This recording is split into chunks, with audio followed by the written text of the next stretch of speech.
Okay, do you see my screen? Yes, sir. Okay, good. Okay, so I will go to this. Okay, so let me try to finish the remaining things about DFA state minimization. And I will try to be over by 11:30 or so. Dr. Kole will take over after that. Anyway, so where are we? Okay, so we have defined several equivalence relations and all that stuff.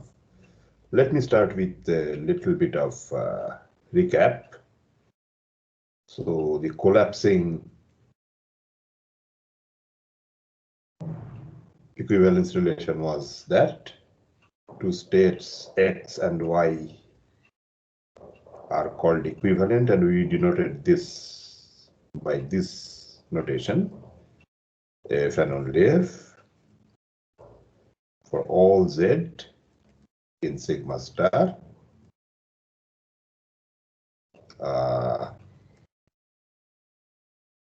okay, sorry, I should better not use X and Y. These are reserved for strings. Two states P and Q are called equivalent if for all Z in sigma star delta hat of PZ is a final state if and only if delta hat QZ is also another final state. And the quotient construction.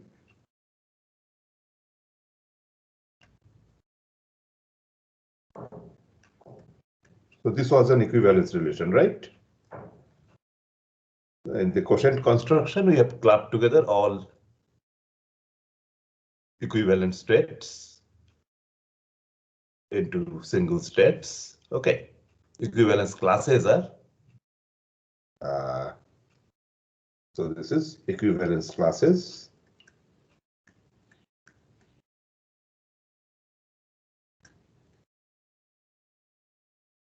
Treated as single states. And this can be done safely. So this was the first construction, the collapsing construction. And eventually I will come back to this construction again. This is just for a recap. And second was DFA M to an equivalence relation.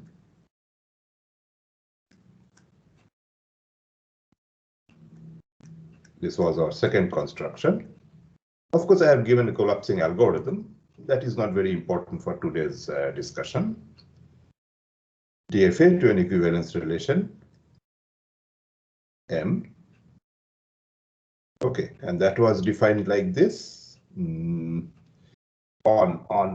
This is not on the set of states, but this is on sigma star. Two strings X and Y with respect to M are called equivalent if and only if. What is that?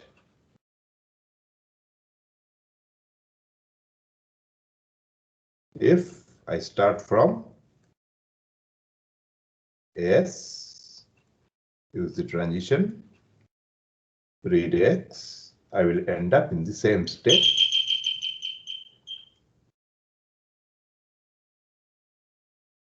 If we started from S and ended and read Y. Okay.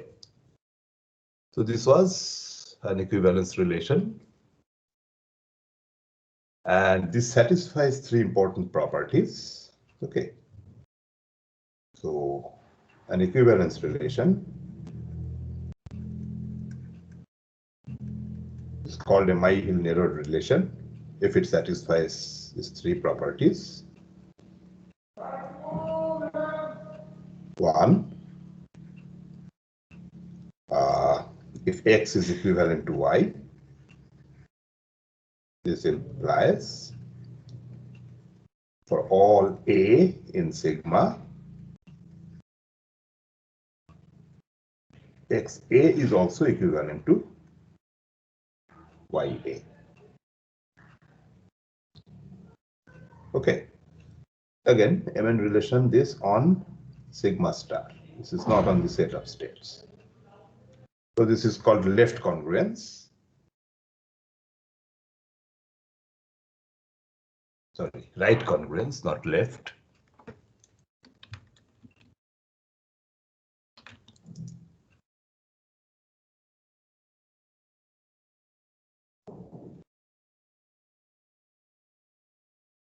Then we have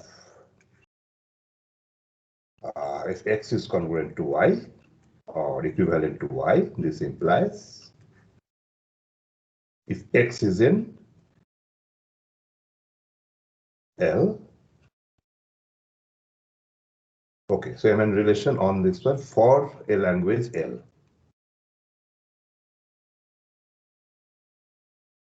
Without having an L, this makes no sense. X is in L if and only if Y is in L. Okay, that means two equivalent states. Either they both belong to L or neither of them belongs to L. Okay, and this is called, this refines L. And 3, this is of finite index. That means only finitely many equivalence classes for this equivalence relation. Okay. In fact, I will soon see one thing. If some relation satisfies 1 and 2, and 3 may or may not be satisfied, I am not imposing that restriction. So hence, I will call this an MN prime relation. Okay. So 3 may be satisfied. In that case, it is also an MN relation. If it is not satisfied, it's only an MN prime relation. Okay. Okay. So suppose, yeah, tell. Sir, this equivalence M and MN relation equivalence, these two are different, right? I will do one thing now. Given, okay, first of all, these three properties are satisfied by this equivalence M. Yes or no? If delta hat Sx is same as delta hat Sy, then delta hat Sxa will be the same as delta hat Sya. Okay. And this is also true depending upon whether this is a final state or not. Okay. Now I want to generalize this concept to any equivalence relation which satisfies these three properties. They are called an MN relation or a Myhill narrowed relation. Okay. And if we do not impose this restriction 3, then I will just call it MN prime relation. Okay. So up to this much we have seen. Okay. Okay, sir. Okay. Sir? Yeah, tell. Sir, can you please explain once again point 2, what is meant by refining L? Look at this. X is equivalent to Y. When do I say it? If I start from S, read X, end up in some state. Start from S, start state, read Y, and end up in some state. If these two states are equal, then I call these two equivalent. Okay. Now, if this state is a final state, they are the same state actually. then both X belongs to L and Y belongs to L. Okay. And if this is not a final state, then this state X does not belong to L, Y also does not belong to L. So it is not possible whenever two strings are, I would say, equivalent, one is in L, the other one is not in L. Okay, it has to be that either both are in L or it has to be that both are not in L. Okay, so that means if I take an equivalence class like this, so some part of this will be a member of L, some part of this will be a subset of L complement. This is not possible. If some elements are in L, all elements in the equivalence class will also be in L. And if some elements are not in L, then all the elements in the equivalence class will be not in L. Clear now? Yes, sir. Okay, good. And this should be a finite index. Okay. So what now? I will just make one more construction. Given an MN relation, can I construct a DFA? So that is our next question. So now I will make another construction.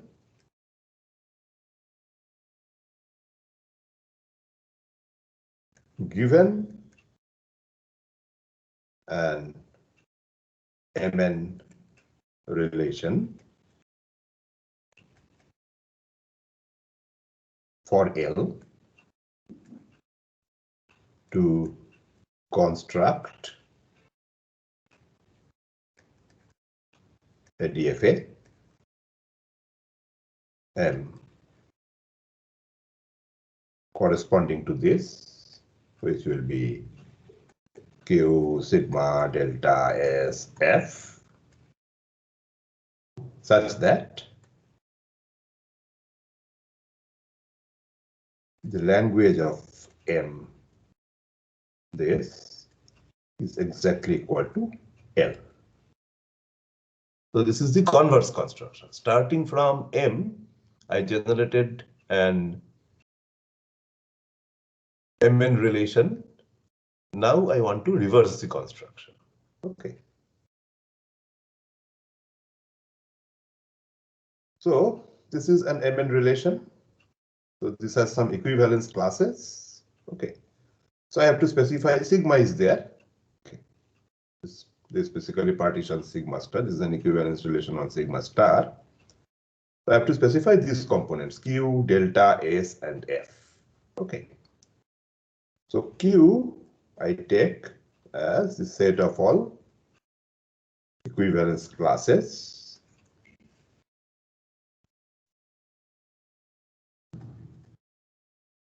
Okay.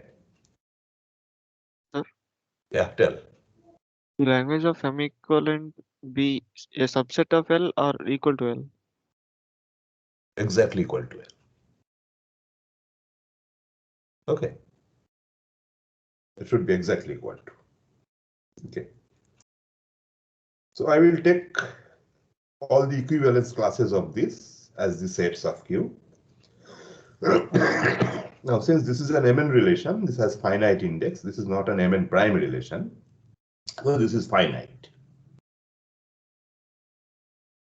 by property 3. Finite index. Okay. The DFA cannot have infinitely many states. So this is fine. Then what should I specify? S. S will be the equivalence class of the empty string. What will be F? This will be the equivalence classes of all X such that X is in L. Again, this is finite. a subset of Q. Okay, some of the equivalence classes. And this is, I would say, well defined by property 2. Right? Some equivalence class will be either consisting of only elements of L or only elements of complement of L. So by this refinement property, this makes sense. Yes or no? Yes, sir. Good. So what remains is to define delta.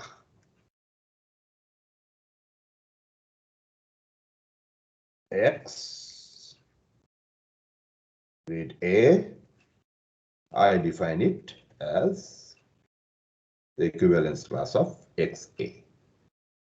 Once again, if I look at the right congruence property, if this is equivalent, then for all A, XA is equivalent to YA. Therefore, this map is well defined. Okay. So this is also well defined.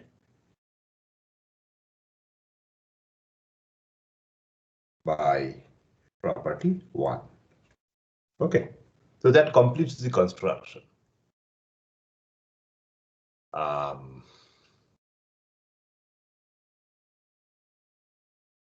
Okay. For the moment, this is fairly straightforward. But I have to prove this assertion, right? Language of this is equal to L. Okay. So this is again not a very difficult thing. X is in the language of this. If and only if delta hat is X is in final state. Okay. In fact, since this holds, okay, so maybe I write something this for all Y, delta hat of this will be the equivalence class of XY. Now this follows by induction on the length of Y. Okay. So this is a result that I am now going to use. Fairly straightforward to prove. And then this if and only if delta hat epsilon, that is the start state, X is in F. That is, by this general definition, this will be epsilon X, which is same as X. X is in F. Now, if I look at this definition of this, if and only if X is in L. Agree?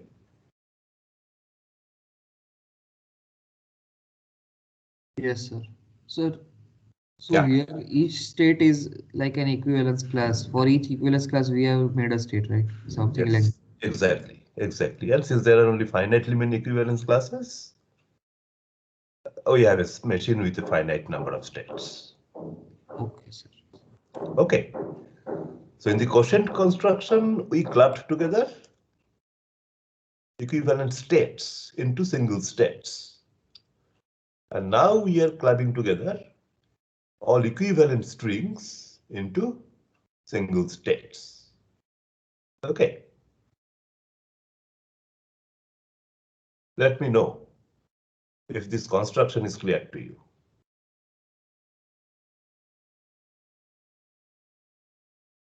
Yes, sir. Good. Okay. And this language of this is exactly equal to L. Good. Now, what remains is to show that, but I will just give you a hint. You complete the proof. So these two constructions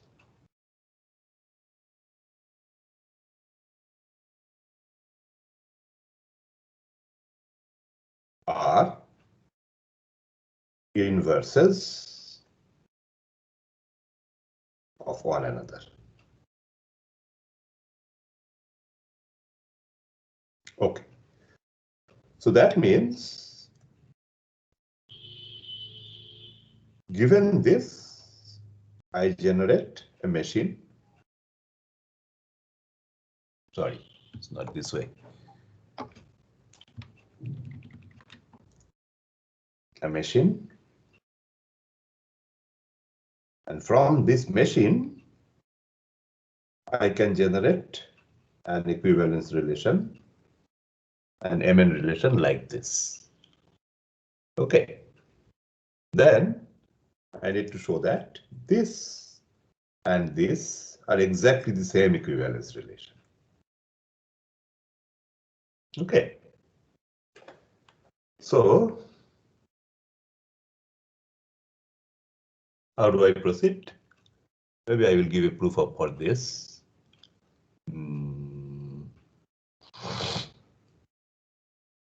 Okay, so let's maybe start with this. X is Y, F and only F.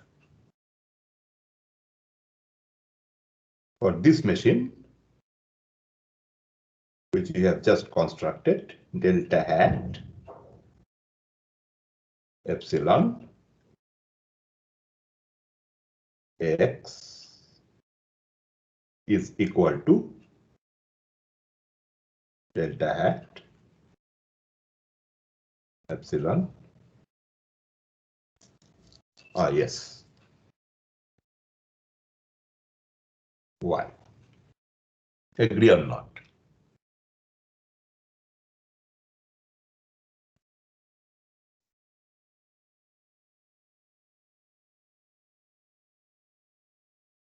Yes, sir. Okay, I have two constructions.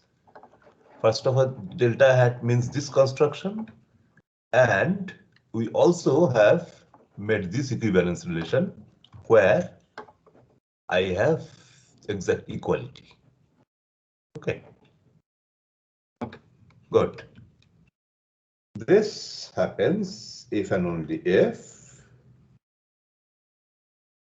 X is Y. This is by this result. Okay. Which is now talking about equivalence classes with respect to this. So these X and Y have to so the same equivalence class, which means they are equivalent. So these two relations are exactly the same.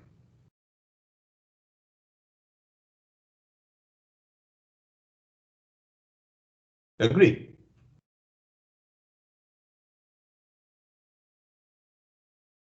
Yes, sir. Good. Now, what also remains to show is that I start from M, generate the MN relation this. From this, I generate a machine M prime, which is nothing but M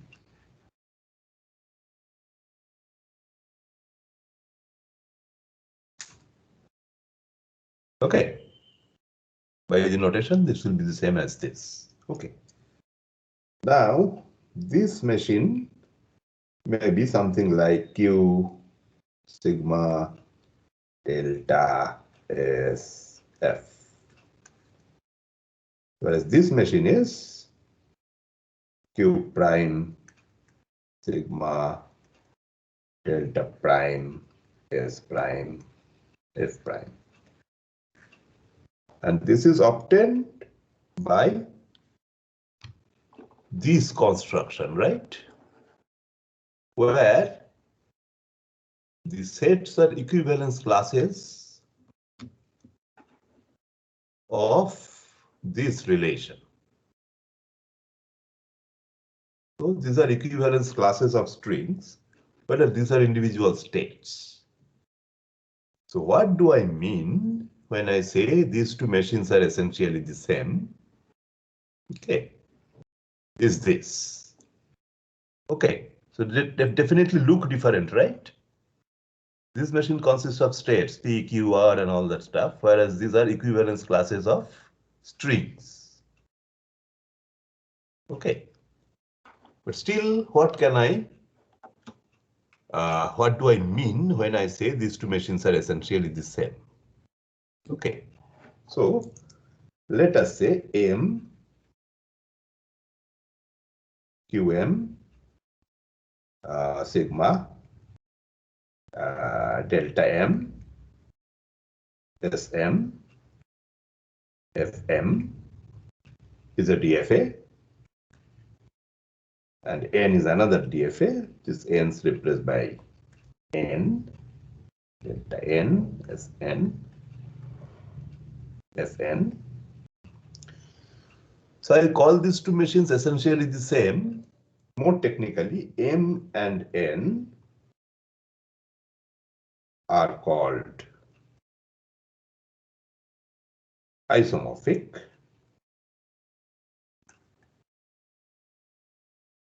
If intuitively, by renaming the states, okay, in a suitable way by these new names Qn, I essentially convert this DFA to this DFA. Okay. Mathematically, this means that if there exists a bijection, one-to-one corresponding bijective map, F from Qm to Qn, this is the renaming map. Okay, such that. Okay, so it's a bijection. So everything should go to different names and all names will be exhausted. Okay, such that one, the start state maps to the start state of the second machine. Renaming should be done this way. If I apply F on Fm, it will give me exactly the set Fn. So that's the renaming of the final states. Moreover, okay, this renaming should convert this transition to this transition. That means I make a transition delta M on a state P of M, and for a symbol A, I will get a state in this machine M. Okay. If I apply F on it, I will get a state in N. This should be exactly the same as if I started with the state FP, read the symbol A, applied the transition delta N. This is for all P in QM and for all A in sigma. Happy?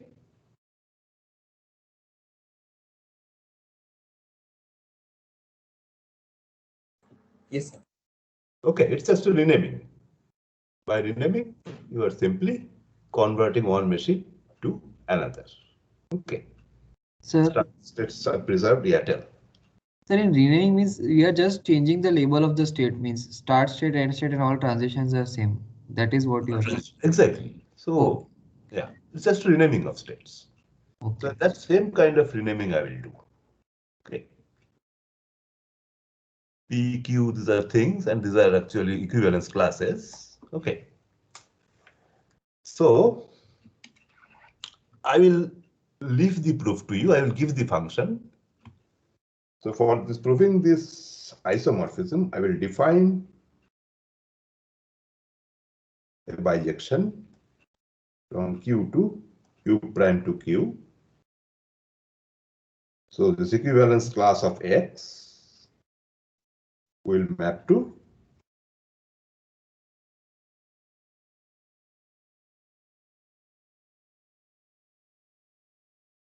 delta hat S X.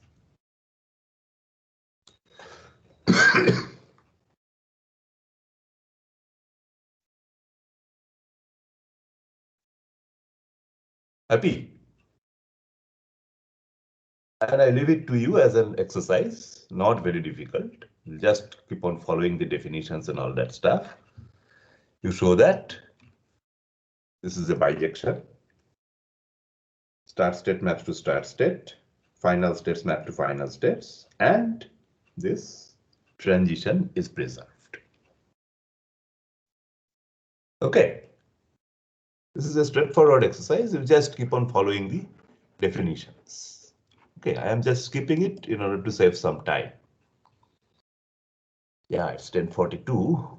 I have some more things ahead. Okay, so in that sense, these two constructions, DFA to MN relation to DFA, they are inverses of one another. Happy? Yes, sir. Okay, Yes. good. So I will define just one more thing. Okay. This is fortunately going to be our last definition. Let L be any language.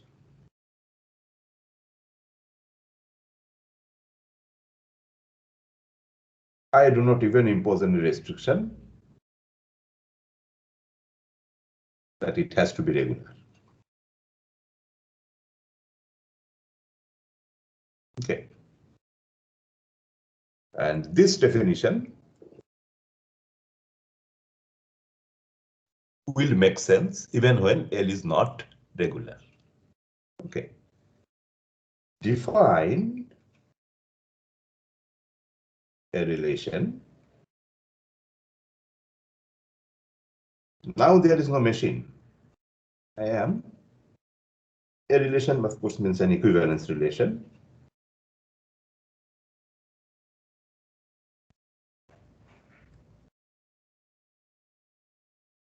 Okay, as follows.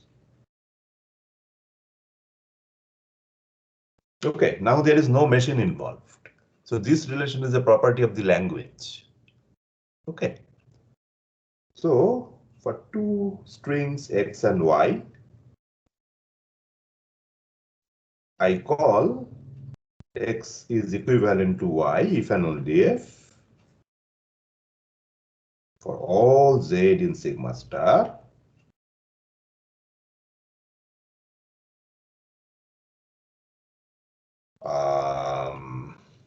X concatenated with Z is in L if and only if Y concatenated with Z is in L.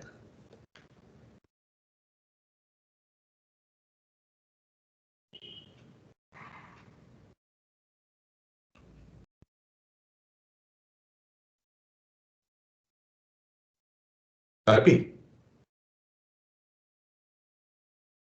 Two strings are called equivalent if and only if I append some string Z to X and Y, they will either both be in L or both not in L. And this will be true for any string Z that I want to append. Happy? Yes, sir. Yes, sir. Okay, good. Now, is any language, not necessarily regular. So, and also see that there is no machine involved here. This is defined purely in terms of this language L, whatever it is. Okay. So this, okay.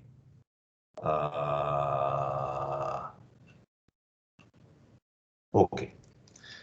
Let me first do this. Then this is an important result theorem. Is an Mn prime relation for L. Since this is Mn prime, finiteness of this number of equivalence classes, this is not really a concern. If L happens to be regular, then it will also be a Mn relation, but now I have defined this in terms of any arbitrary language, not necessarily regular. Okay. Okay, so proof. So I have to only prove two things, right congruence and refine. Okay. So maybe this is easier.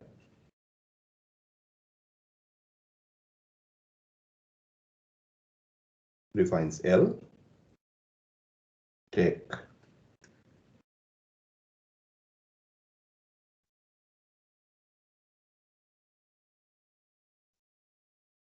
the definition. So this is true for any Z in sigma star, in particular also for epsilon. But X epsilon is in L. X epsilon is same as X. Y epsilon is same as Y. So it says that X is equivalent to Y if and only if. Okay. Not if and only if implies, because I have taken just a single case Z equal to epsilon. So this means X equivalent to L equivalent to Y implies X is in L if and only if Y is in L. That is precisely the refinement property. Happy or not? Yes, sir. Okay. Then I have to show that satisfies right congruence.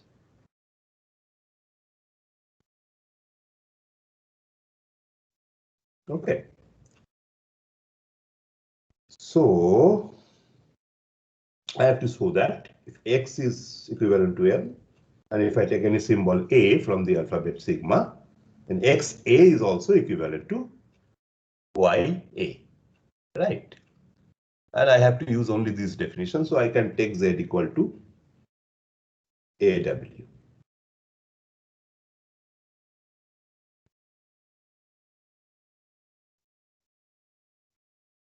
Okay. Then he says that X is L. This implies, this is a special case. This is true for all A in sigma, for all W in sigma star. X A W is in L if and only if Y A W is in L. So now if I look at this X A Y A, if I append any string W from sigma star, this will be in L if and only if the same string appended to YA will leave me either in L. If this is in L, this is in L. If this is not in L, this is not in L. This says that all A in sigma XA is equivalent to YA. Agree or not?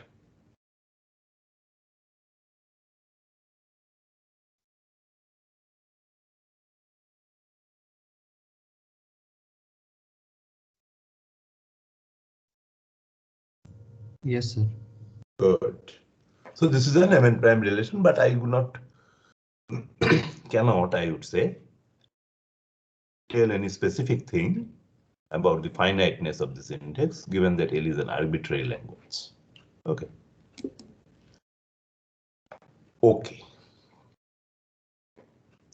And there is no machine involved here in this page, on this page. Everything that we are doing is with respect to L. Okay, no machines. So this relation is a property of the language, not of any machine. You must keep that in mind. Okay. Then I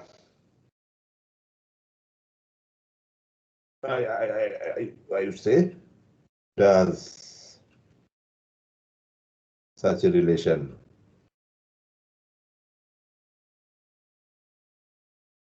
exist for any L? Okay. So can you give me an equivalence relation that satisfies this, whatever L is?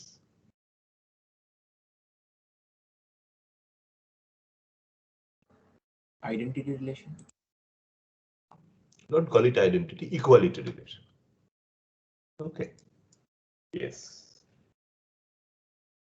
Equality relation.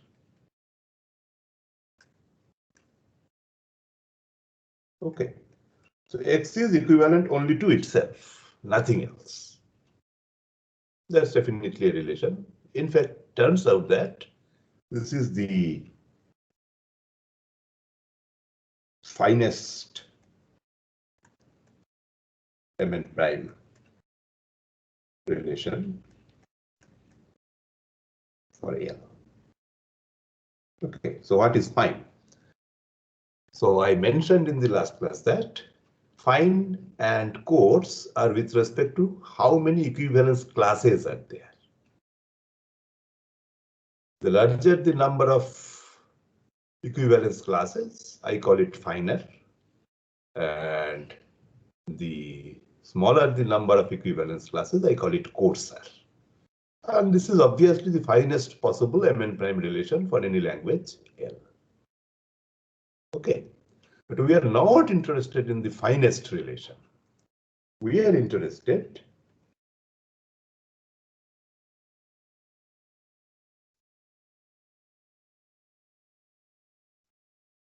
in the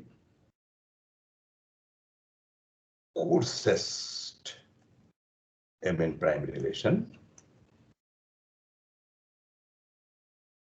for L. That is an equivalence relation having as few equivalence classes as possible. Okay, coarsest mean with as few equivalence classes as possible.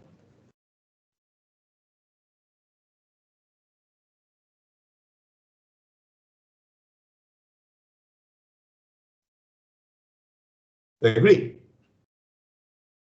Because we want to minimize DFA. In the back of our mind, I am always thinking about equivalence classes of strings mapping to states. Okay. That is the reason we are interested in the coarsest MN prime relation. So what is that? It turns out that it is precisely this. This relation that we have defined is the coarsest possible equivalence relation. Okay, so this is our next theorem.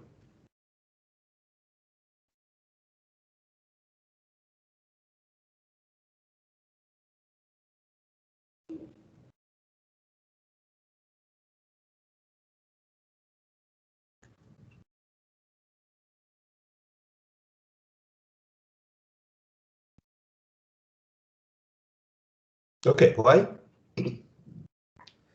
So proof, let this be any Mn prime relation for L. Okay. And what do we have to show?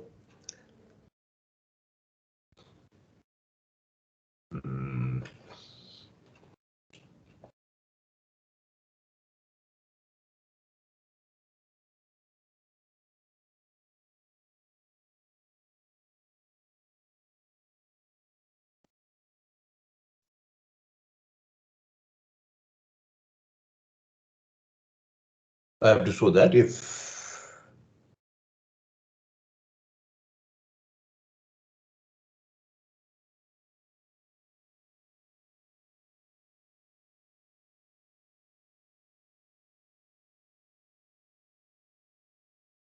then I'm done, right?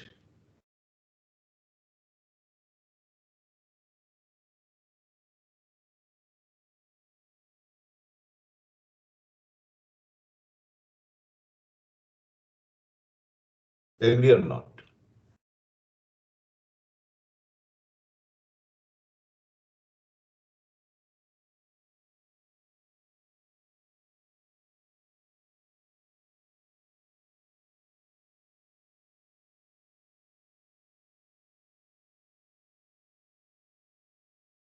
Okay. Okay, so it's an Mn prime relation. What does it mean? Let us look at this Mn prime relation. Where did I write? Yeah. So if X is equivalent to Y, this implies, okay, XA is equivalent to YA. And if I replace A by any arbitrary string Z, then by induction on the length of Z, I can show that for all Z in sigma star, XZ is equivalent to YZ. Agree or not?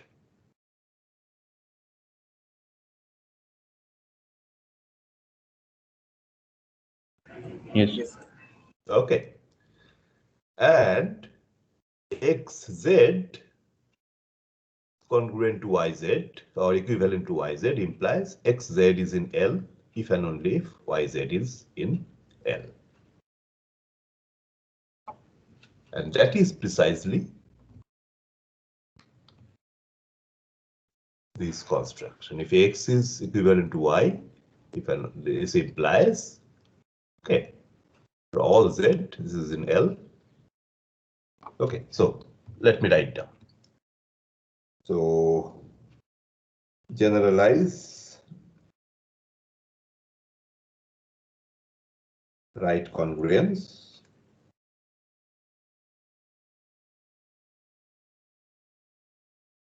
for this, that is X implies all Z in sigma star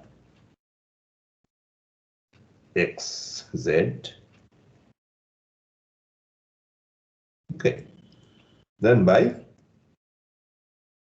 property 2, refinement property,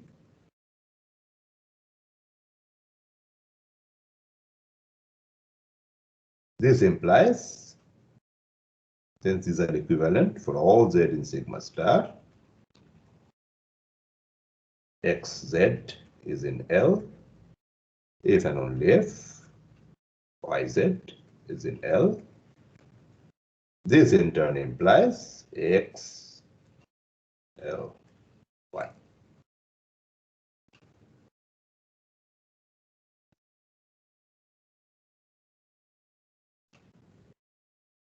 Okay. So that basically means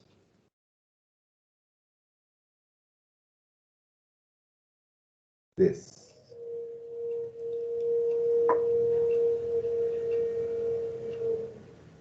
So what is an equivalence relation, or for that matter any relation? It's a set of ordered pairs, right?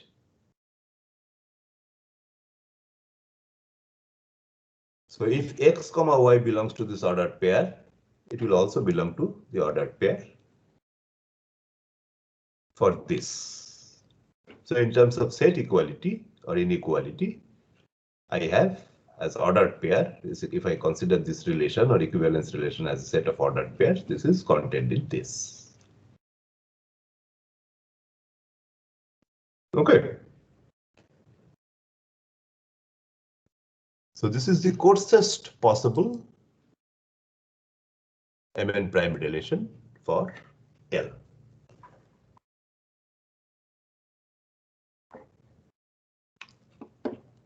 Happy?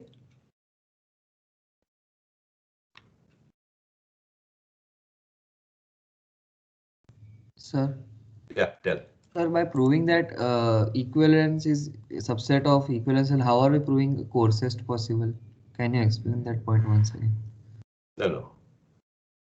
First of all, we have proved that this is an Mn prime relation. Okay. And I also have some kind of finest possible Mn prime relation. Okay. With the maximum number of equivalence classes, maximum possible number of equivalence classes. Okay.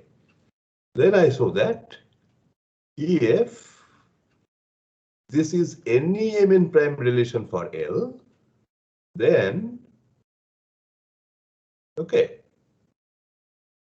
And I also have given this is L. I also have an Mn prime relation defined in terms of L, and that is this relation. Okay. So this says that I show that if X is equivalent to Y with respect to this relation, then it must be that X is equivalent to Y with respect to this relation. So what does it mean? Let me draw a picture. Possibly you will understand it better. So let us see, these are the equivalence classes of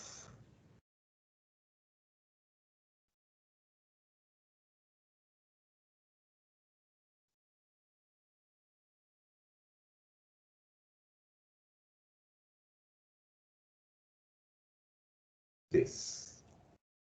Okay.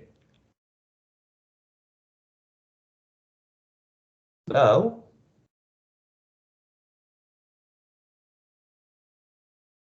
maybe I use another color. So, equivalence classes of this. Okay. So what did I prove? Whenever X and Y are equivalent, then they are also equivalent with respect to this. Okay. So the equivalence classes of this relation will be something like this.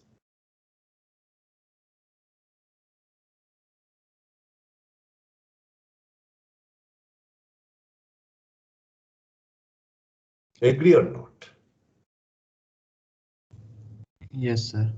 Okay. In that sense, this green partitioning is a finer partitioning, potentially finer partitioning. And this white partitioning is the coarsest possible. This is what I proved and meant. Okay, sir, understood. Okay. Yes, yes. Okay. So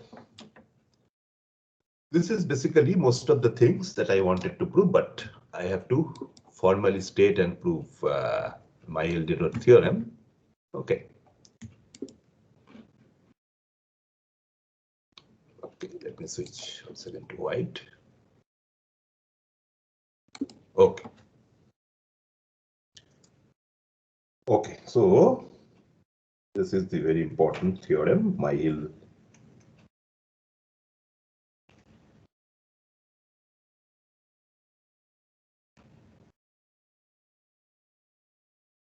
Let L be a language over the alphabet sigma.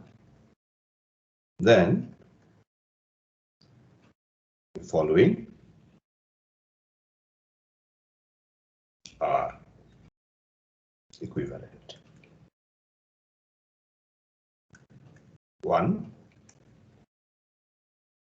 L is regular. 2, L has an Mn relation, not Mn prime.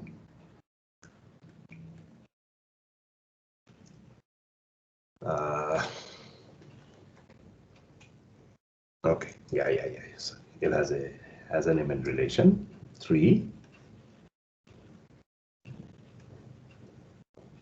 this equivalence relation, which is defined by L only, is of finite index.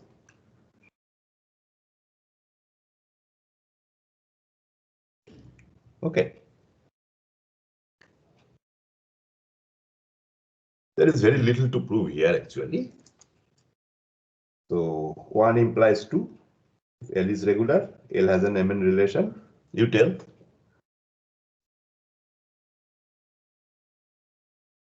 The equivalent relation with the same state. That construction. So L is regular means L is the language of some DFA-M. Then consider this relation. Okay. We have proved that this is an Mn relation. That was one of the first constructions. 2 implies 3.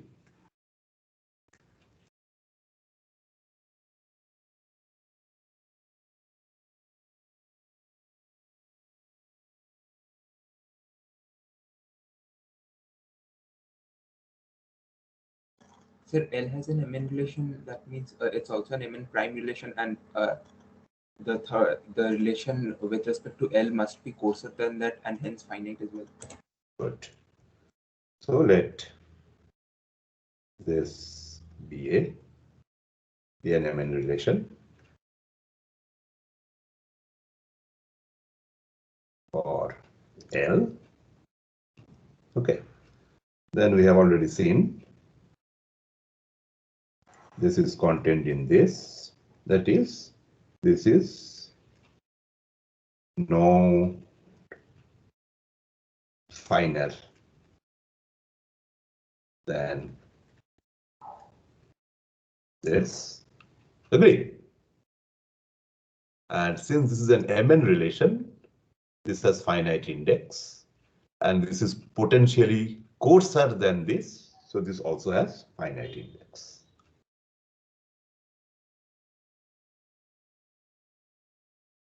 Happy? Final thing, 3 implies 1. Tell me.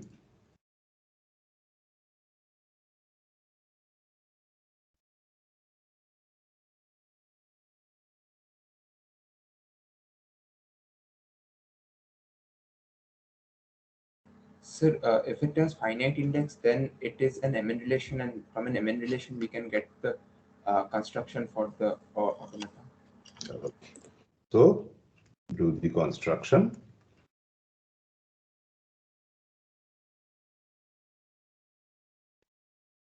This to M. Yes. Okay, that's all. Now note that 1 and 3 are equivalent. And this equivalence relation is defined by L alone. Okay. And the machine that I generate from this, okay, is generated from the properties of L. Okay. Anyway, so what I mean that this is the first time you see that L is regular if and only if this is a finite index. Pumping lemma is only a one-way thing. If L is a regular language, then there is blah, blah, blah. There is a pumping lemma constant and this happens, that happens. But there are non-regular languages which satisfy the pumping lemma for regular languages. This is not a one-way proof. Okay. Here I have a two-way proof. Okay. L is regular if and only if this is a finite index. So this will help me do some kind of, I would say, proving non-regularity. Okay, if I can somehow prove that this is not a finite index, then I will prove that L is not regular. So this is one application I will tell you. And there is another application that now correlates these constructions with the collapsing procedure. Okay. Okay, so what I will do is this. So there are two applications. Application 1.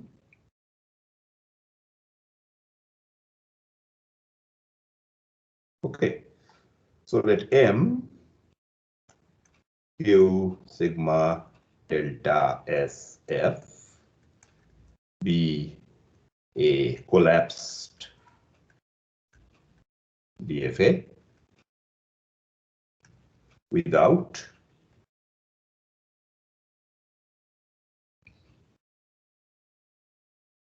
unreachable states.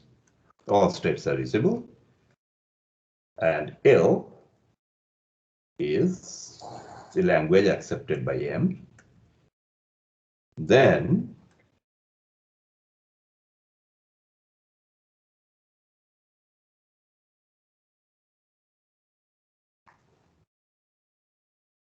these two equivalence relations are exactly the same.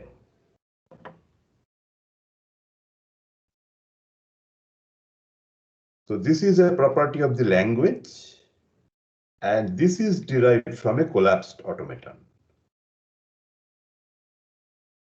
It turns out that these two equivalence relations are exactly the same, which implies that no matter what initial DFA I start with, if I throw away unreachable states and collapse that DFA using the collapsing procedure, I arrive at a unique DFA, which is basically the property of the language, not of the machine.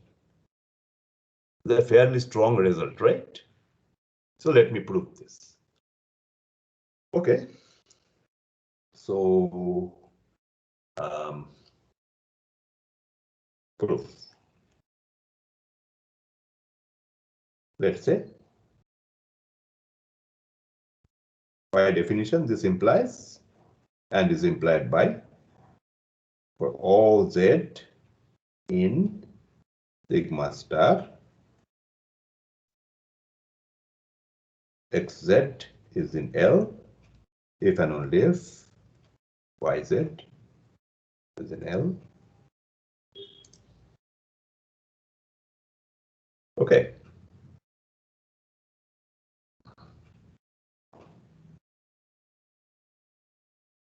Okay. So this if and only for all Z in sigma star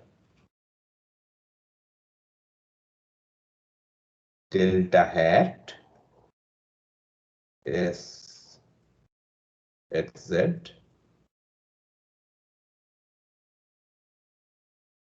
is in final state, is a final state if and only if delta hat S yz is in F. Agree?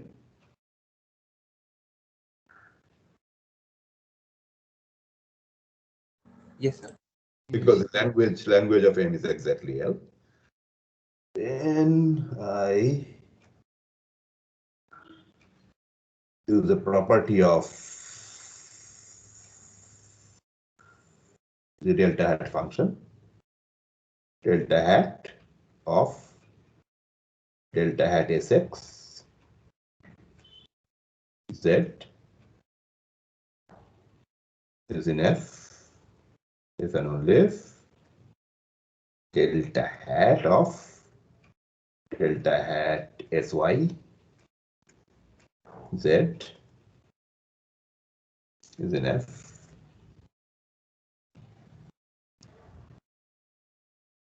Agree? So this implies and is implied by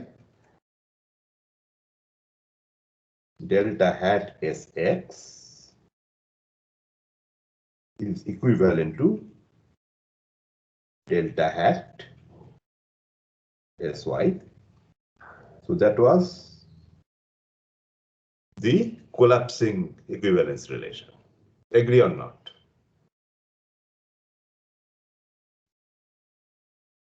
Yes, sir. Okay. But M is already a collapsed automaton. Okay.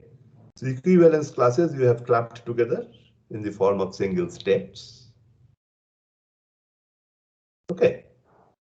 Therefore, these two states cannot be different because I have collapsed all equivalent states into single states. Agree or not? So this is if and only if delta hat Sx is equal to delta hat Sy. Agree? Then by definition, this is if and only if X is equivalent to Y with respect to M.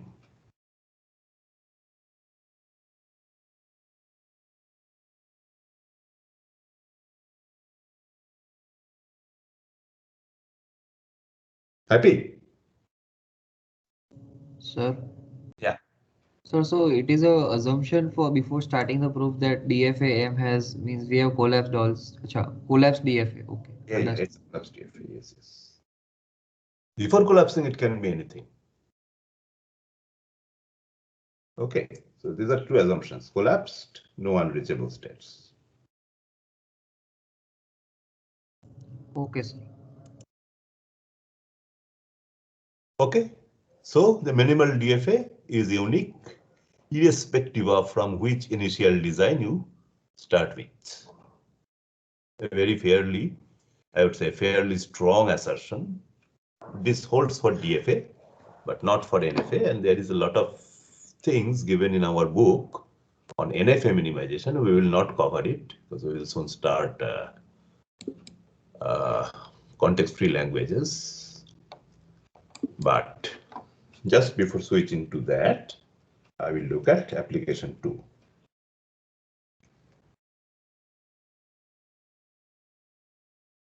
Okay. So once again, I will prove. This time not using pumping lemma, but using the Myhill-Needham theorem. This is not regular. Okay. So now I will use the equivalence of 1 and 3. Indeed, I will show that there are infinitely many equivalence classes of this language. Okay. So let's take I not equal to j, non-negative integers, and look at the strings a power I, a power j. I not equal to j. Okay. Now, by the definition of that, this thing, okay. What if they are equivalent? If I append any z to this will be in L if and only if aj, a power j, z will be in L. Okay. But if I append bi here, this is in L.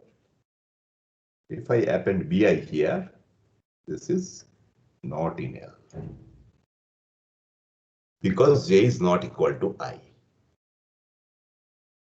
Likewise, if I append b power j, this is not in L, whereas b power j is in L. Anyway, just producing one counter example is good enough. Therefore, by definition, a power I is not equivalent to a power j with respect to this relation whenever I is not equal to j.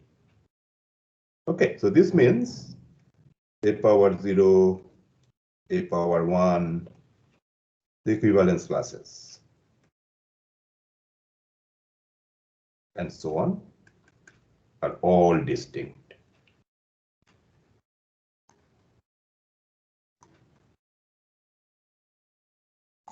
Agree?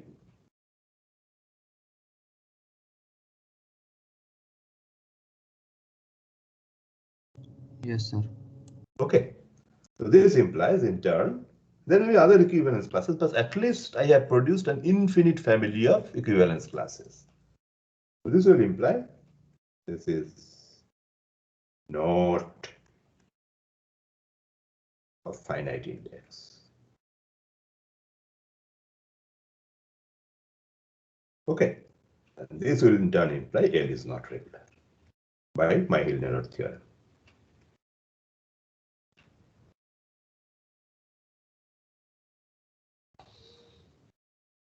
That's all.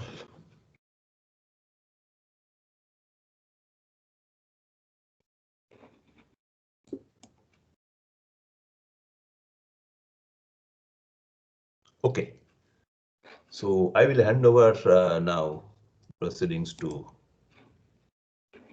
SK, but if you have any immediate questions, let me know.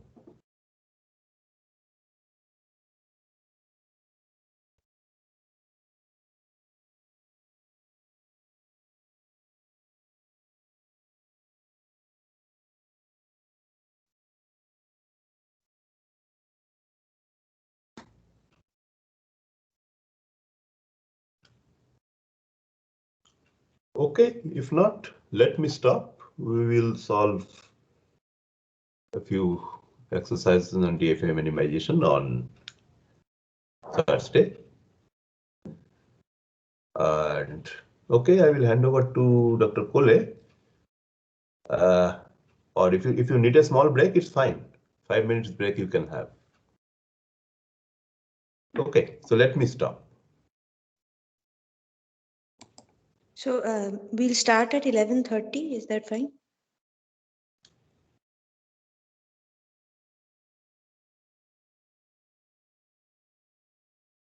Okay, we'll start at 11:30 then.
Okay, can you hear me?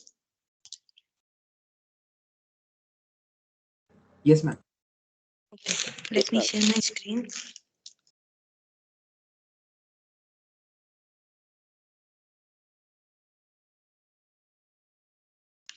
Okay, so we will start with the next kind of languages or the next kind of machines, which will be context-free grammars and the languages related to that.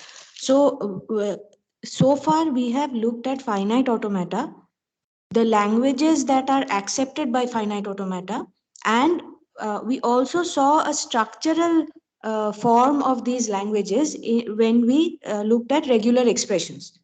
So finite automata was a machine model for accepting regular sets, and we also saw regular expressions which gave an idea of what strings in regular sets will look like. Now, when we talk about languages, the first thing that comes to our mind is grammar, and this is not just true for the English language or any other spoken or written language. Even if you look at C or any other programming language, you still have a grammar. There are a set of rules which you have to follow in order to write your program. Now, most of the times when we are writing a program or when we are using a language, there has to be some meaning associated to what we are writing or what we are expressing. But before that, the first thing that we check is whether grammatically it makes sense or not, whether the structure is like an English sentence or whether the structure is like a C program or not. So the first thing that we will explore after regular sets is context-free grammars. Now, as I said, grammars means there are a set of rules that we have to follow. So let's take a simple example to understand what's going on. So the first rule is I'm defining something called assignment statement, and this is going to be variable equal to arithmetic expression. So any assignment statement I am declaring by a rule will be of the form variable equal to arithmetic expression. Now, so far we don't know what variable is or what arithmetic expression is. So next, let's look at rules for how arithmetic expressions will look like. This will be of the form variable or constant, or in an inductive manner, it can be of the form arithmetic expression, arithmetic operation, arithmetic expression. So the format for an arithmetic expression in the inductive form will be some smaller arithmetic expression followed by an arithmetic operation followed by another arithmetic expression. Now, so notice that we have things that still don't have rules are variables, constants, arithmetic operations. So let's introduce some more rules. Arithmetic operations, I am restricting in this particular set to be plus, minus, multiplication, division, basic arithmetic operations. The constants, I am restricting to be 0 to 9. And finally, the variables, I am restricting to the small alphabet set, A to Z. Okay, so this is the set of rules that I want to consider, and I want to see what are the sentence or what are the strings that can be constructed using these rules.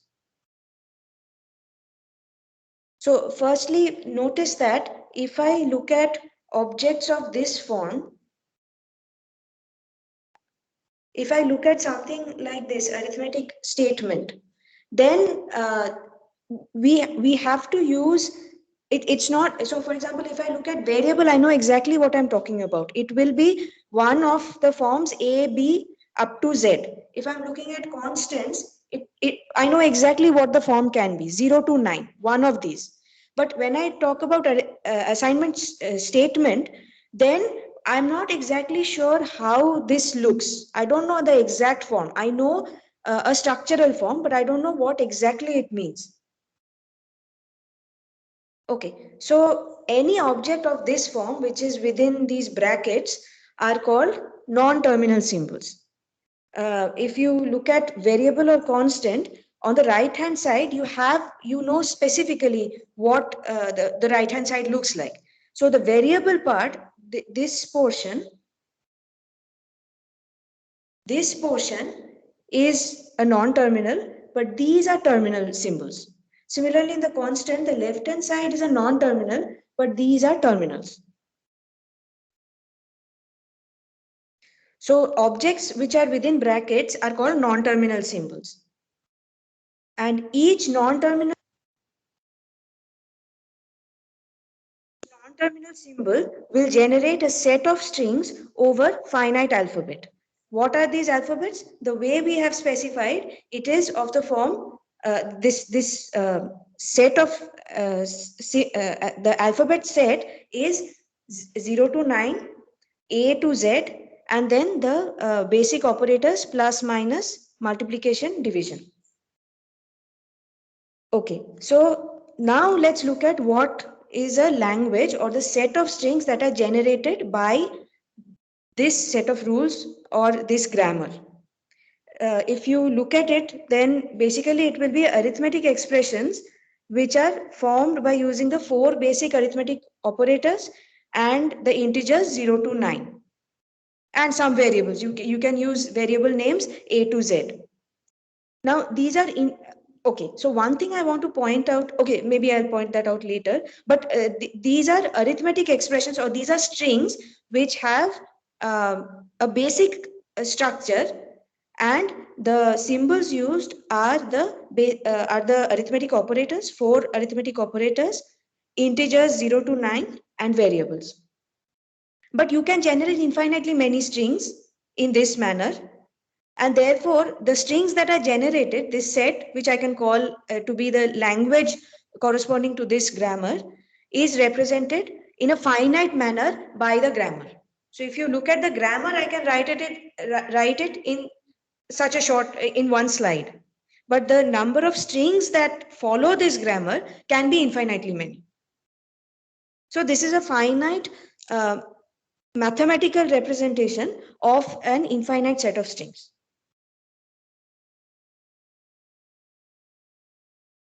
Okay, so this is the point that I wanted to make, that these rules are showing what the structure of the string will be like. So it defines the syntax of the language. But notice that there is no restriction in generating the sentence 1 plus 1 is equal to 3. There's no restriction to that. Or there's no restriction to generating A is equal to B plus 3. So we are not exactly giving a meaning to the expressions that we are forming. That part or the semantics of a language is not yet captured. We are only considering the rules, the structure that will be followed by each string in this language. Okay, so then as an example, can somebody tell me how you will derive this particular expression x is equal to y plus z minus 3 using the rules?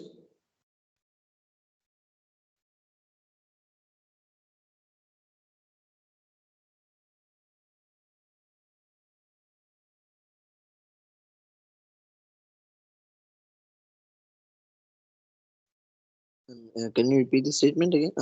So x equal, this will be an assignment statement, and Okay.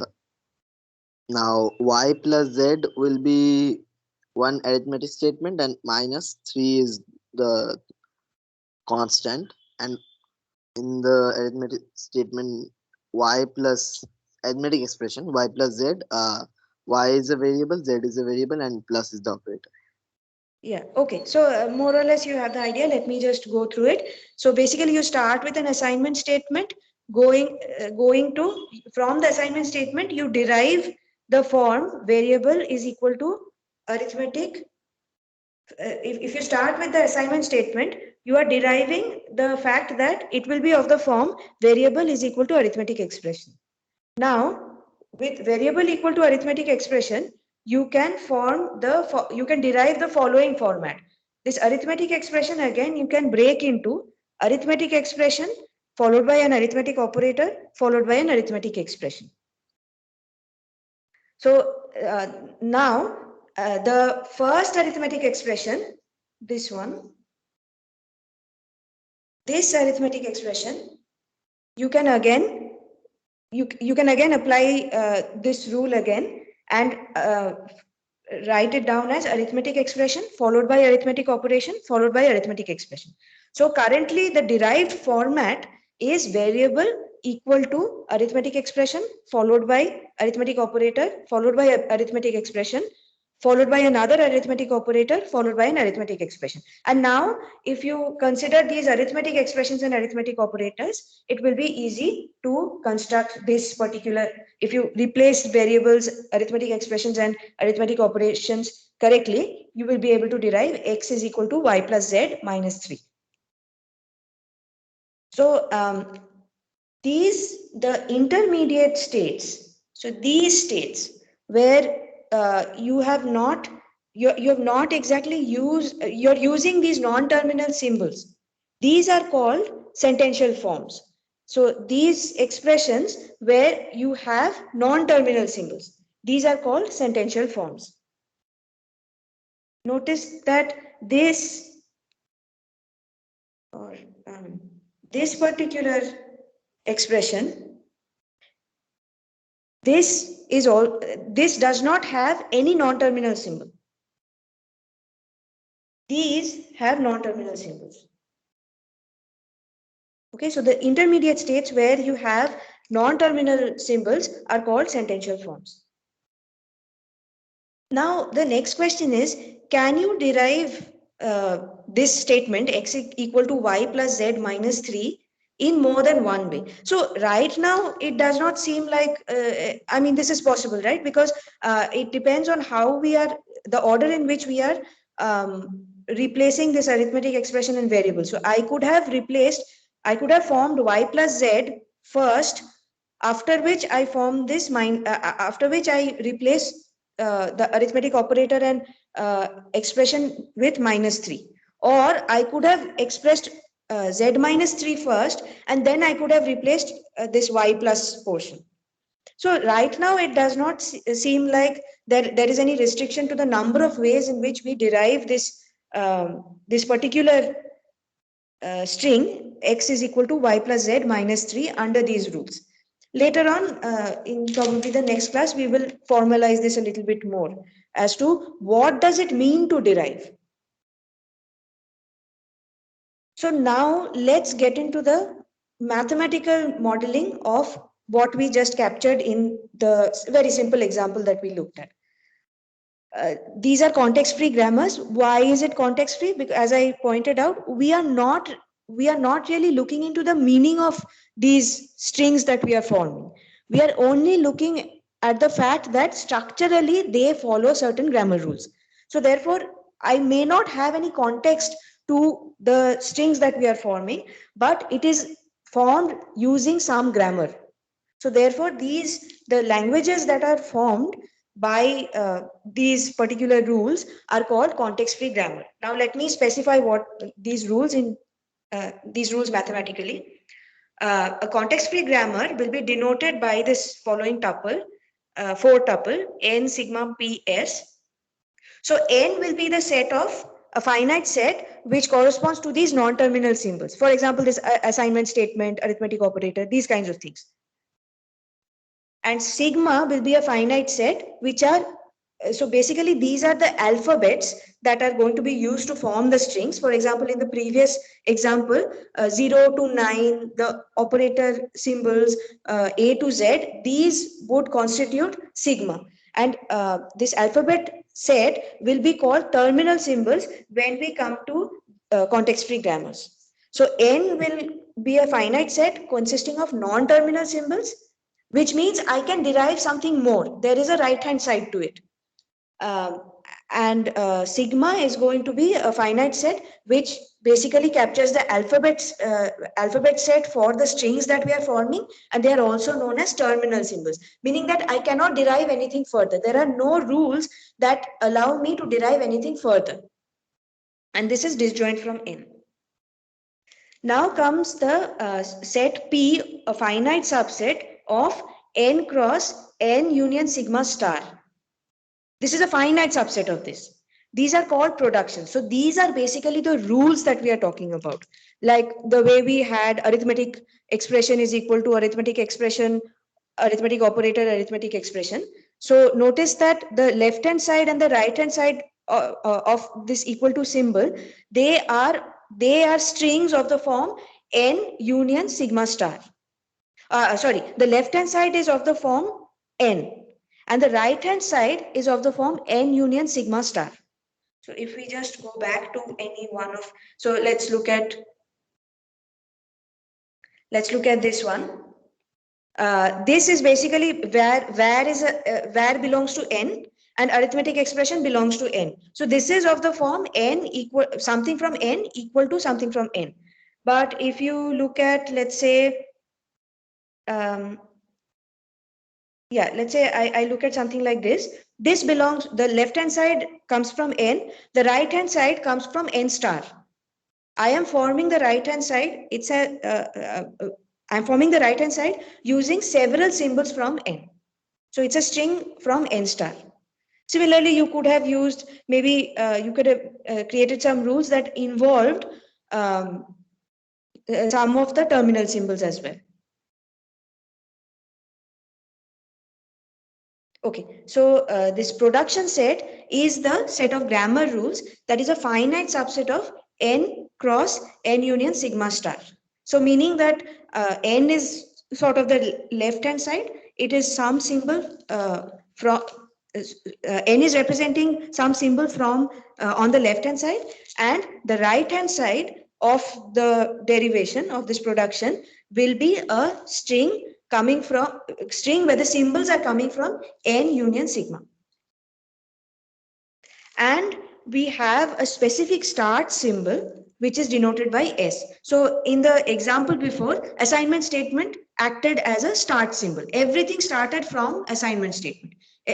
From assignment statement, we derived, let's say, variable equal some string of the form variable equal to arithmetic operator. Then we, arithmetic statement. Then we went on to derive further what the structure of arithmetic statement could be. Okay, any questions so far?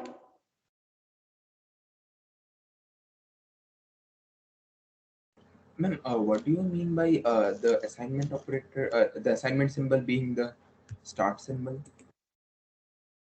I meant in this example, if you look at assignment statement, we are sort of saying that every sentence that is formed by these rules. Let me go back to the rules. If I specify, I want to, in these rules, I want to say that everything is of the form variable equal to arithmetic expression. I want to say this. So one way of ensuring that is saying that no matter what string I'm generating, I should be starting from the non-terminal symbol assignment statement. So once I have assignment statement, I know that from this, whatever I derive will be of the format variable equal to arithmetic expression. And then I will further explore what can be derived from arithmetic expression and what can be derived from variable. But I am sort of specifying that no matter what sentence, no matter what string I'm generating using these grammar rules, assignment statement is where I start off. This is what I mean by assignment statement being a start symbol, start non-terminal. Okay? Okay. Yeah.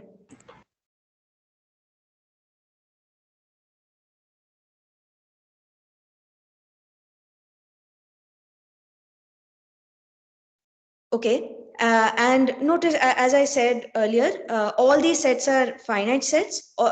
So n is a finite set, so is sigma, p, and S is a singleton Excuse me, ma'am. symbol. Yes? Ma'am, can you explain the fourth point? Fourth as in P is a finite subset? What is the fourth point that you're talking about? Yes, ma'am. The P1. P is a finite subset of. Yeah. So this is basically, if you look at the example, so notice over here, how did we derive? We derived by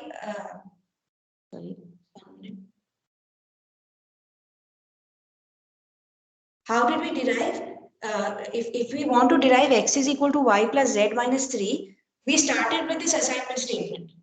And after that, I know that assignment statement means the rule, the grammar is assignment statement will be of the form variable equal to arithmetic expression.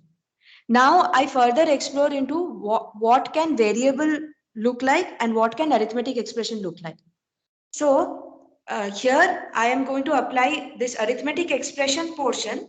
I'm going to apply the rule that arithmetic expression can look like arithmetic expression followed by arithmetic operator followed by arithmetic expression.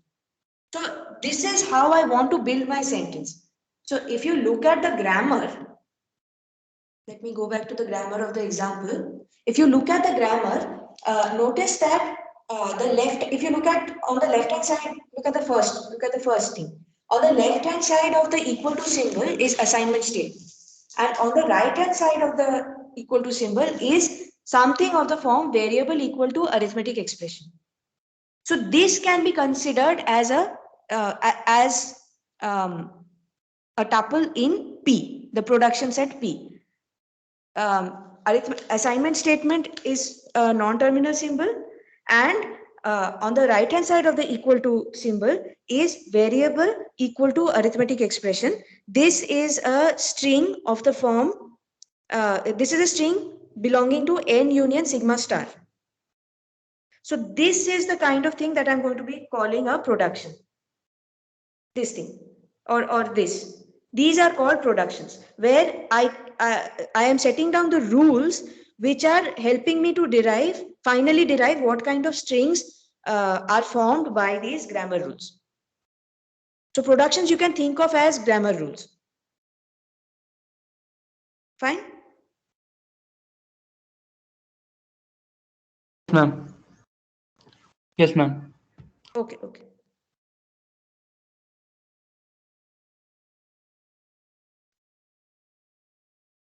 Okay, so as I was saying that all this can be represented, this is a finite representation and it may be generating infinitely many strings, but I haven't yet specified what generation of strings is. We have seen an example and we sort of have an idea, but let's formalize this. Before that, I'll just use some notational conventions to make sure that things are understandable as we move forward. So non-terminal symbols will be usually denoted with capital letters A, B, and so on. Terminal symbols will be denoted with small letters. And strings in n union sigma star will be denoted with Greek alphabets, alpha, beta, gamma, small Greek alphabets, alpha, beta, gamma, and so on. And productions will be written as A going to A right arrow alpha, A going to alpha. So A is going to belong to the set of non-terminal symbols, and alpha is going to belong to the set of n union sigma star. So therefore,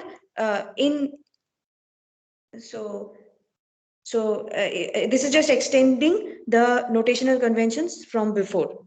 I will be writing it as A right arrow alpha instead of a tuple of the form A comma alpha.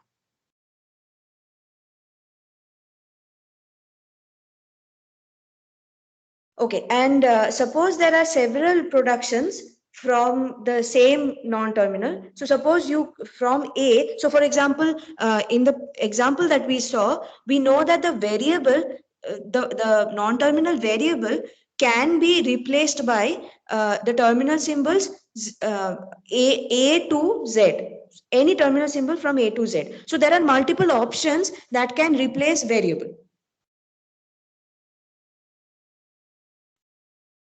Can replace variable. So now if you look at all the productions that are there, let's look at A going to alpha 1, A going to alpha 2, and A going to alpha 3. These are the three options for productions involving A as the left hand side non-terminal symbol, as the first element of a production tuple, of a production pair. Then to shorten it, we can write it as A going to alpha 1 or alpha 2 or alpha 3. Okay, so this indicator, this is going to represent A can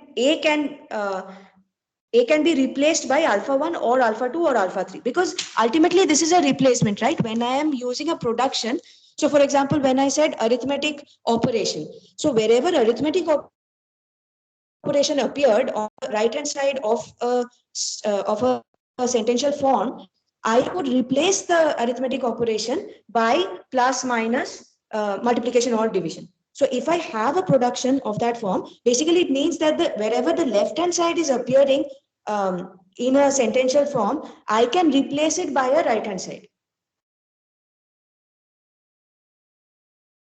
So I should specify it a little bit more. Wherever the left hand, yeah, let me leave it to this and we'll clarify it later.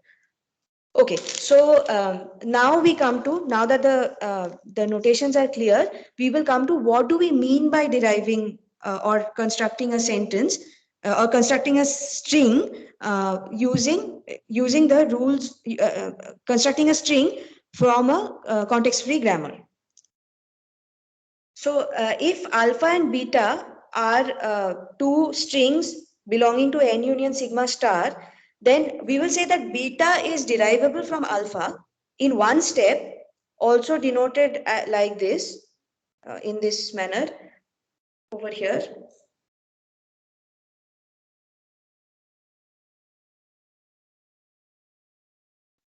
It is denoted like this: alpha, then right arrow. Just to specify what grammar we are in, I subscript the arrow, right arrow with G, and to specify the number of steps, I write 1. So if it was 2 steps, as we'll see in the next, in a couple of minutes, if it was 2 steps, I would write down the number of steps. I'm superscripting the arrow with the number of steps. So in this case, it's just 1 step, and we are taking the 1 step using the grammar G. So that's why alpha, right arrow, beta, but the arrow is subscripted by the grammar G and superscripted by the number of steps. Right now we are considering 1 step. And alpha, beta will be derivable from alpha if there exists a production of the form A, symbol A, non-terminal symbol A going to gamma, some gamma in n union sigma star, such that alpha is of the form alpha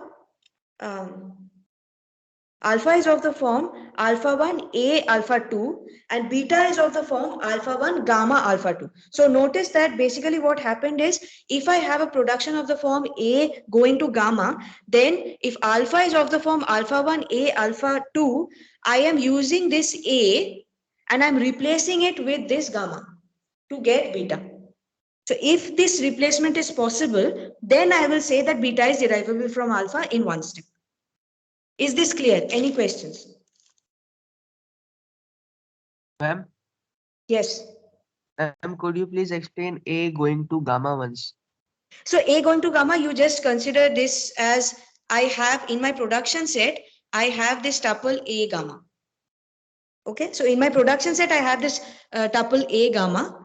And basically what this means, if I have this tuple A gamma in the production set, that means that you give me some sentential form where A appears on the right hand side. Or you give me some sentential form where A appears. I can replace A by this string gamma. So notice that in alpha, alpha was of the form alpha 1, A alpha 2. So A appears in this sentential form. Because this production is available to me in the grammar, I can replace A by gamma. And I will get something else which is of the form alpha 1 beta alpha 2, and my claim is, if beta is of this form, that means beta is derivable from alpha. If beta can be derivable from alpha by replacing some non-terminal symbol in alpha, in the sentential form alpha, by so this non-terminal symbol, look at all possible productions where the non-terminal symbol is the first element of that production.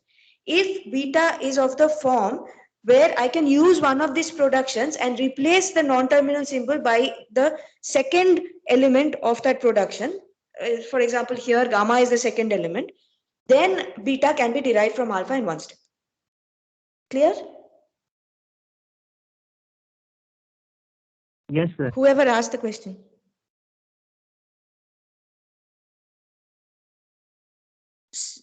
Whoever asked the question, is it clear? Yes, ma'am. It is clear.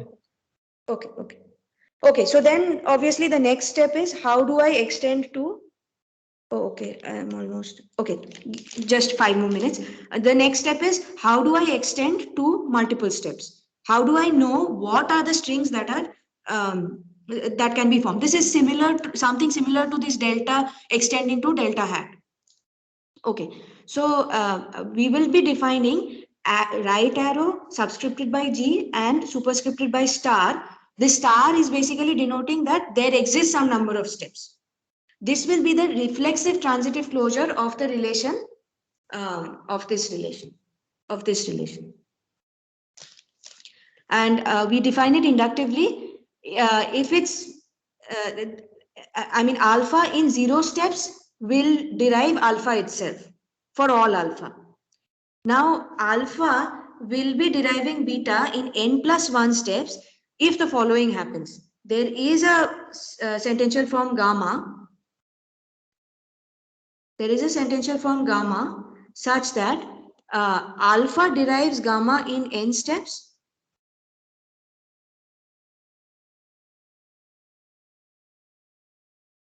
Alpha derives gamma in n steps, and then in one step, beta can be derived from gamma. So alpha will be deriving beta in n+1 steps if the following happens. There exists some sentential from gamma, and gamma can be derived, or beta can be derived from gamma in one step, and gamma can be derived from alpha in n steps. Then I will say alpha can derive, beta can be derived from alpha in n+1 steps. And alpha can be derived from, or beta can be derived from alpha in using this reflexive transitive closure if there is some n such that alpha, beta can be derived from alpha in n steps. So this is the reflexive transitive closure of the right arrow, which denoted that some sentential form is derivable from another sentential form. So beta is derivable from alpha in one step. This we are extending using this reflexive transitive closure of this one step derivation, and we are inductively defining the reflexive transitive closure. Fine. Any questions?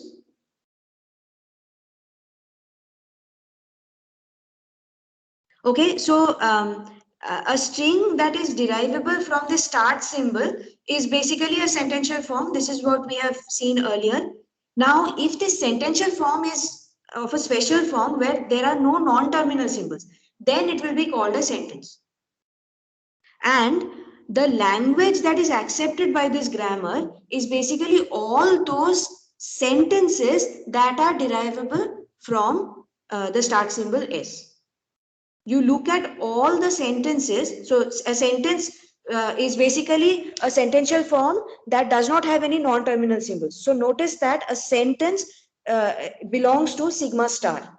So take all those strings in sigma star that are derivable in multiple steps from the start symbol S. This set of strings or this set of sentences will be the language accepted by this grammar. And some set of strings B will be a context-free language if B is a language accepted by a context-free grammar. Okay, so just one more minute. I'll go through two simple examples to explain. This will help you to understand context-free grammars and context-free languages. So let's look at the set A to the N, B to the N. We've already seen using pumping lemma that this is not regular, but it is actually a context-free language. We can give a context-free grammar such that the language accepted by this grammar or the sentences formed by this grammar are exactly A to the N, B to the N. And how do I, what is the definition of this grammar? So so if I define n to be only the start symbol S is the start symbol. I take sigma to be AB, and my production set is going to be S going to ASB or epsilon. Okay, so production set is basically of the, I can also write it, I can also write it as follows: S ASB pair or S epsilon pair. This in short I am writing as S going to ASB or epsilon. So these are the only two rules I can apply. And and the point is that these rules itself is enough to generate all the strings in the set A to the n, B to the n greater than or equal to 0. So for example, can you derive A cube, B cube? How do you do this? So you start from S, and in one step you can derive ASB because I have a production of the form. S going to ASB. Now look at ASB. I have a non-terminal symbol over here. I have an S over here. I can again replace S by ASB. So I get AASBB. I have another non-terminal symbol here, S. Again I replace S by AAASBBB. Now I also have the production of the form S going to epsilon. So this particular S I replace by epsilon, and now I have the sentential form AAABBB. But notice that there are no non-terminal symbols anymore. So this is a sentence, and this is exactly the sentence AQBQ. So this is how we can apply the set of productions to derive any sentence of the form A to the n, B to the n. So another quick example. Oh, okay. Let me skip over the last one. Another quick example is the set of palindromes over AB, where X comes from AB star and X is equal to X reverse. Okay, so maybe something like AB. Let me write it again. Something like ABA. If you reverse it, it's still ABA. So these are the kinds of strings that I'm going to be calling palindromes. And I don't exactly recall, maybe you have seen it, but this set is not regular. And if you haven't seen it, please try to prove it. Only the strings coming from AB star. Just prove it for this. But it is a context-free language because we can give a context-free grammar accepting this language. And the grammar is defined as follows. You again set n to be the set of non-terminal symbols is a singleton symbol S, which is also the start symbol. Sigma is again AB, and the productions are of the following form: S going to ASB, or S going to BSB, or S going to A, or S going to B, or S going to epsilon. So you have 5 productions in this production set. Okay, so now if you consider the first 2 productions, ASA and BSB, notice that these can be used for balancing the outer ends of a string. So if you have if you look at the string, if it has to be a palindrome, no matter, suppose it starts with A, no matter what appears inside, it has to end with A.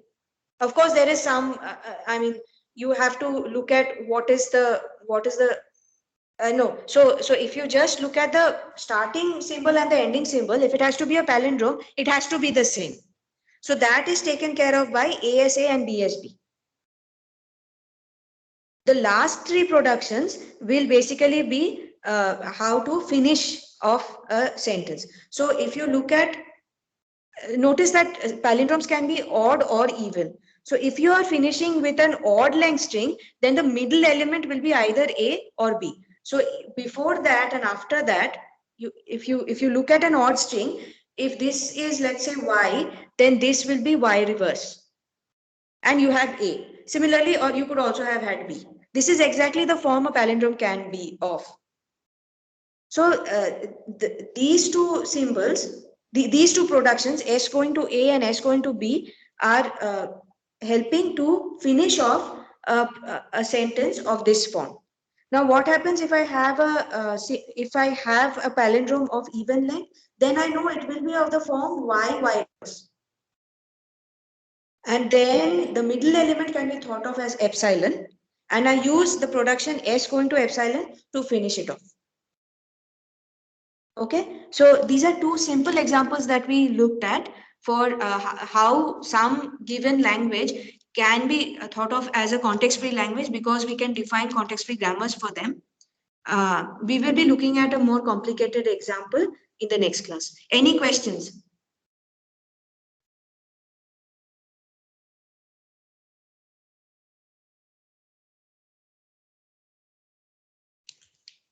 Okay, so we will finish off. If you have any questions, we can continue in the next class.